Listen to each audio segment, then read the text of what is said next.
But these killer whales in Patagonia don't specialise mainly in hunting whales. But what they specialise in mainly is hunting Patagonian sea lions.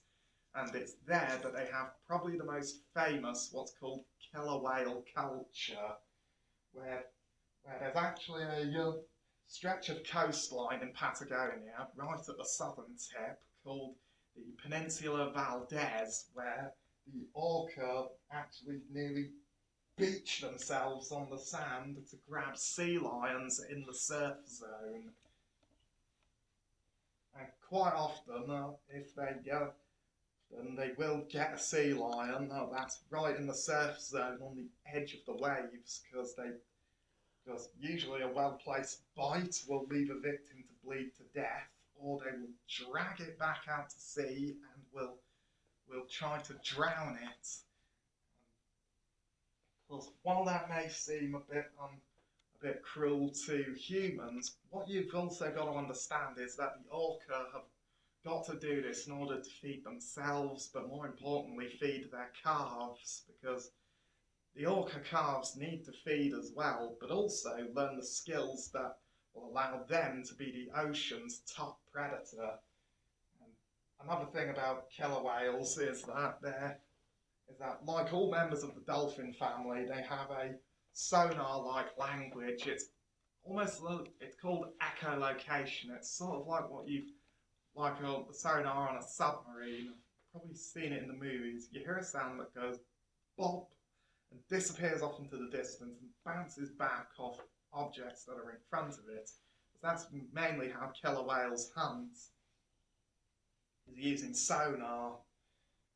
But also, because killer whales have probably the greatest family dynamic of all dolphins, because in other dolphins, the males tend to leave their pod at adolescence, but in killer whales or orca, the males will stay with their pod for life, and they all come from the line of the mother, which is usually the matriarch, who is the leader of the pod. And of course, so when they are hunting sea lions, it's mainly the main thing that they eat first is blubber. It's a thick layer of fat underneath the surface of the skin that keeps them insulated, but it's packed with calories that can sustain killer whales for a few days. Of course, they always hunt when the tide is high, because if the tide is low or they misjudge the distance between the sea and the sea lions, when the orca charge in, they could risk beaching themselves on the sand, and that could be the end for them. And they have to decide whether it's worth the risking their lives to get a meal or wait till the right opportunity. And this is something that I have always wanted to see. I've never seen killer whales before. I'd love to go to the Peninsula Valdez in Patagonia to see this, but I mean, people have spent weeks there and not seen it.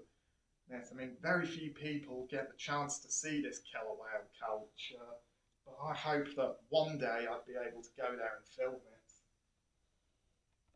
Of course, right there is where the orca hunt for sea lions. It's right there, Peninsula Valdez. Now, the next predator of Patagonia, of South America, I'm going to show you is this, the Giant River Otter. Now, Giant River Otters are the longest of the Weasel-Family. In fact, a fully grown male can be nearly 2 meters long, which is as long as I am tall. Local people call these river wolves. I mean from the size and weight of them is not that much dissimilar to the wolf, but also they have canine teeth that are probably about as long as my little finger, so about the same size teeth as a wolf. But also they hunt in packs, which is like wolves. And because they're in the Weasel-Family, and the Weasel-Family are known as being a group of animals that's well known for punching above their weight, for taking on animals many times their own size and having no fear at all. While they may look cute and cuddly, I can just say if you tried to give one a cuddle, you'd probably end up getting ripped to shreds. Because giant river otters, they will feed on pretty much anything that gets in their path. In fact, by day, they rule the rivers of South and Central America. In fact, they feed on giant catfish, piranhas, and even anacondas, crocodiles, pretty much anything they can catch.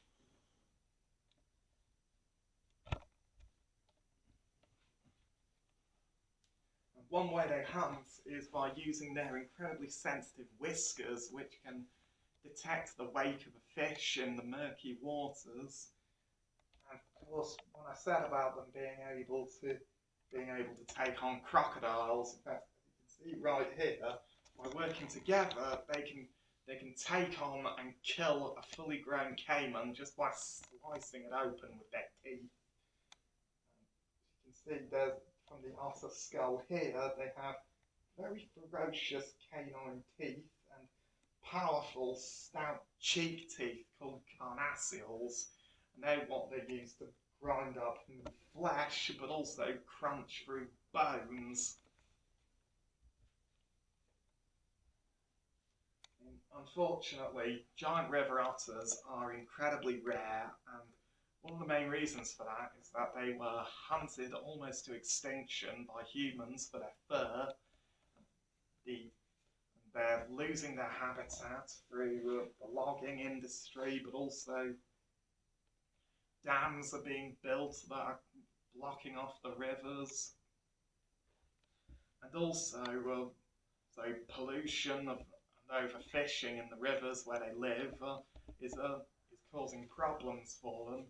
But they are making a recovery, and they are still and they can be seen occasionally on the rivers and lakes of South and Central America.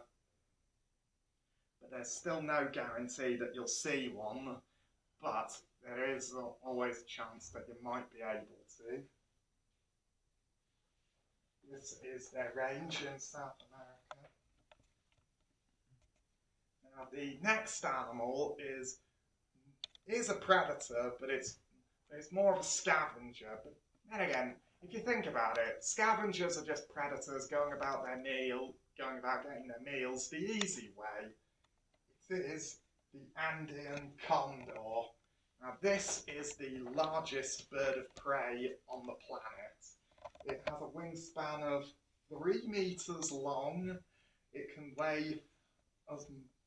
probably weigh as much as a harpy eagle, so about the same weight as a sack of potatoes.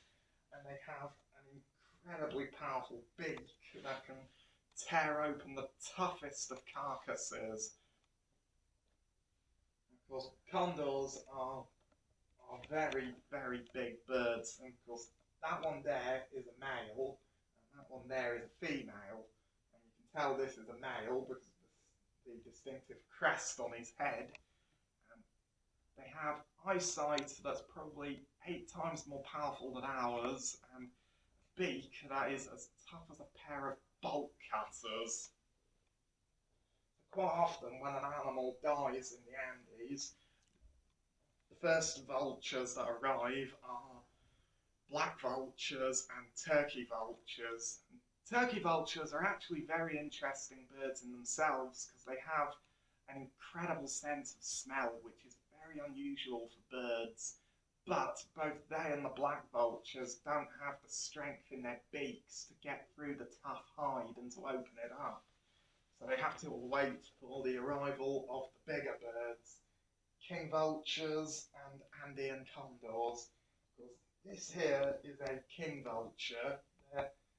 They're a little bit smaller than a condor, but they have an incredibly beautiful clown-like face. And like the condor, they have a powerful beak that can open up the toughest of hide. And Of course,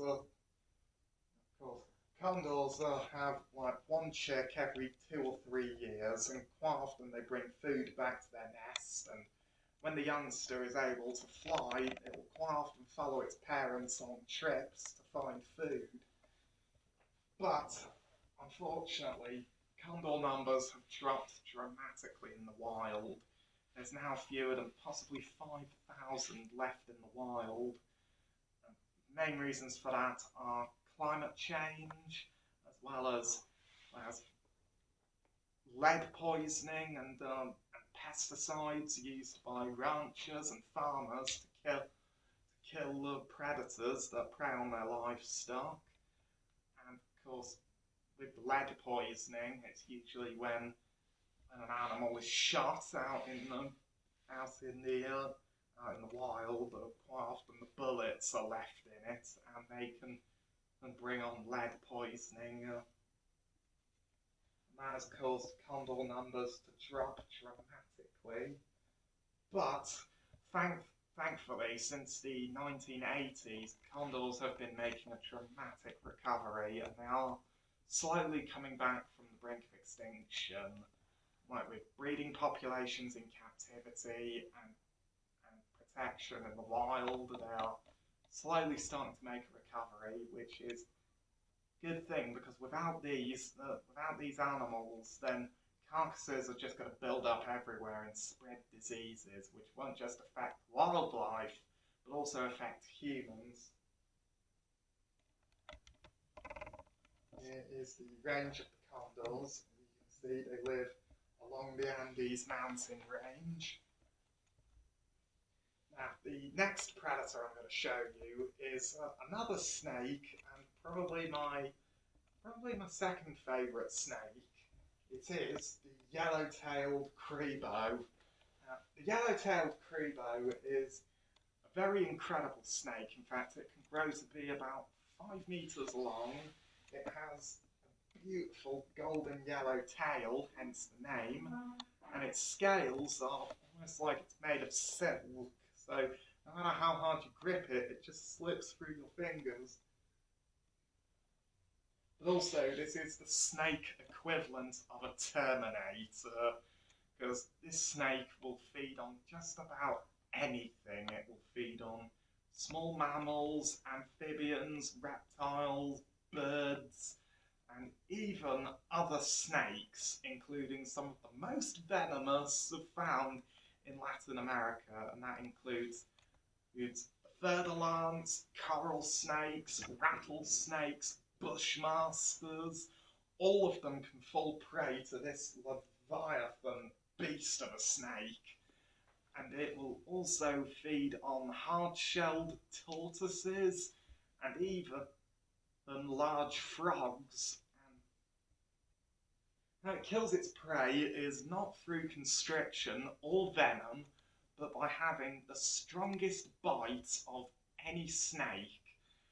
And the jaw muscles on this snake are the largest of any, and how it kills its prey is it will grab a hold of it and then thrash around, whacking it against nearby tree trunks, roots and rocks, until it just either kills it or knocks it senseless, and it then swallows prey whole and often alive.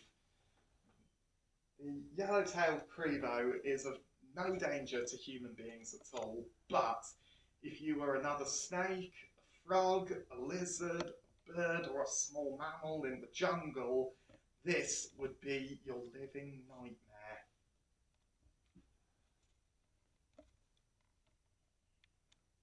Here is their range, as you can see. Now, the next animals I'm going to show you are predators, but also probably the most toxic creatures on the planet. They are poison dart frogs. Poison dart frogs are amphibians, so they're in the same group as newts, toads, salamanders, and all that. Of course, they are very, very small, but what they lack in size, they make up for with beautiful coloration. They come in all different colours, but they have probably the strongest natural